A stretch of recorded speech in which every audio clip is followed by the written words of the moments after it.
hit with adrenaline.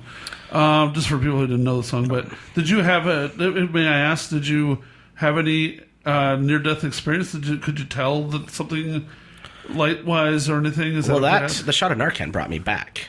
So but back. Yeah. I'm saying, so were you out no experiencing anything? No, sorry. Okay. Yeah. No, just wondering. No white light or anything. Do they believe you were dead? Like does this mean that perhaps there's nothing there, and from what you experienced, or? I don't know if I flatlined, but I was right there. Yeah. Wow. That's always a weird thing when people I was clinically dead for 5 months. Like, no, you were just working for Disney. It's similar, but yeah. Okay, so let's get to the lighter topic of the Mormons. I guess rather than getting into the whole history of the Mormons, but I am curious about a few things. The lighter topic of religion. And you were gracious to say that you'll try to answer what you know. So people ask a few basic questions. What's the deal with polygamy and sister wives? And that's kind of, people just wonder. Well, okay, so I was born and raised in Centerville, Utah, which is a very Mormon community, and I never knew or met one polygamist. Really? No. No. So is it something that's gone away? Because I heard that that I knew of or not. I mean, but I knew pretty much everybody, and they knew me. I know that polygamy is still a thing.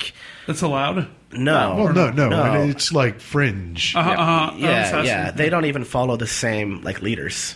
Oh, it like regular Mormons look at the polygamists the way that mainstream Christians look at the snake handlers. They're there, but not part of us. And they're really I mean, some of the polygamists, like Warren Jeffs, is one of the most heinous people you can imagine. This guy How does he get away with that? He runs a whole town surrounded by a fence. How does the government allow this to happen? He's in prison. Oh, he is? Yeah, I didn't realize he finally went to prison. No, yeah. So they got him, and thank God, because the guy was a monster. Yeah. But I have zero experience with polygamists, and I know that mainstream Mormons don't practice it, and they haven't practiced it for 100 some odd years. Yeah. So I had one mom. That's enough. It's enough. I had 3 older brothers. That's probably too many.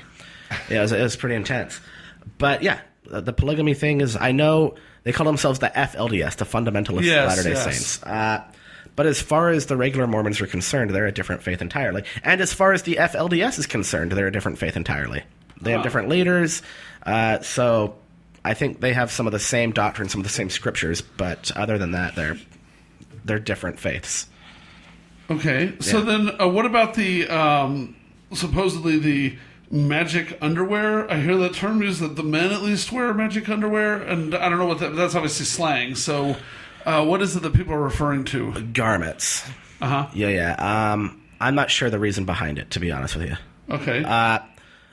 They're underwear that you get, I think, when you go on a mission. I think. And for me, that Mission was... Impossible means trying to get somebody to happily open the as door. a kid, that was always kind of one of the things that sort of weirded me out. I like my underwear. That if I, you know what I mean? Yeah, definitely Kmart. I'm a Target guy. I'm a Target man. Do you attribute your upbringing for your drug use, as a form of rebellion? Why didn't you start with coffee? Right?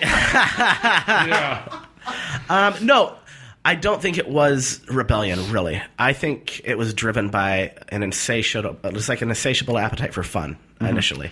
Do you think? There's Disneyland. Not asking you to paint anyone with the broad brush. Because you can obviously only speak to your particular experience. But coming off of Kevin's question, do you feel, just as a person, with your life experiences, that more restrictive societies essentially tempt more? I think there's something to that. They may tempt more. One thing I think they certainly do is when you do decide to go out there, you may overcompensate for your strict upbringing and then really party. That's something I actually became aware of, not from my own upbringing, but doing comedy in Salt Lake. was how responsive they were to dirty jokes compared to the rest of the country. Because they want to prove that they're cool. Sure. Right. So you have like the Mormon culture, but then you have this other like cool kids culture that we're not Mormon anymore, and we got something to prove. And in a way, it's like even lamer because they're like these fucking try-hard edgelords, and it's like ugh. Although I not Mormon, but when I was in college, I was in an improv group, and we were in Columbia, Missouri. We had a show.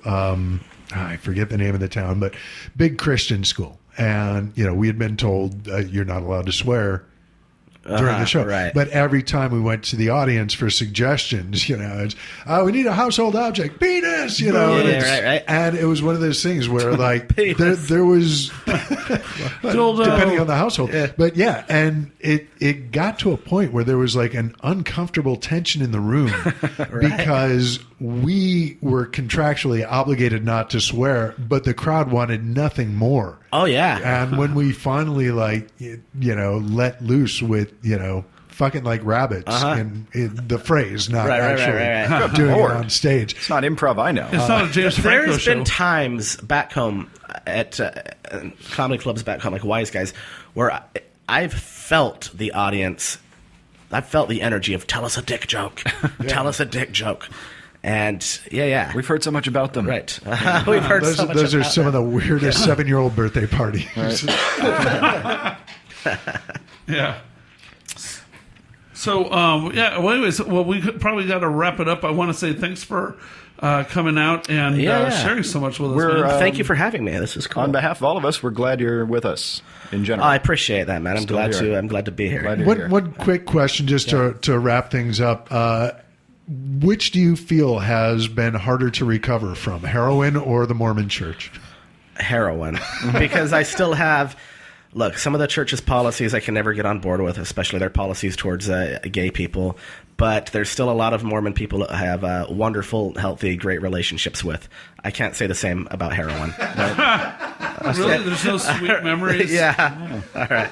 Yeah. Well, hey, so where can people find more about you and your schedule of shows? At Andy Gold on Twitter is good. I'm on Facebook. Like me on Facebook, Andy Gold. I'm trying to get more heat to the fan page instead of my personal page because I can pump stuff a little bit better that way. And then, the usual social media, Instagram's Andy Austin Gold, but Twitter and Facebook, I'd say the big ones. And the website, andygold.org.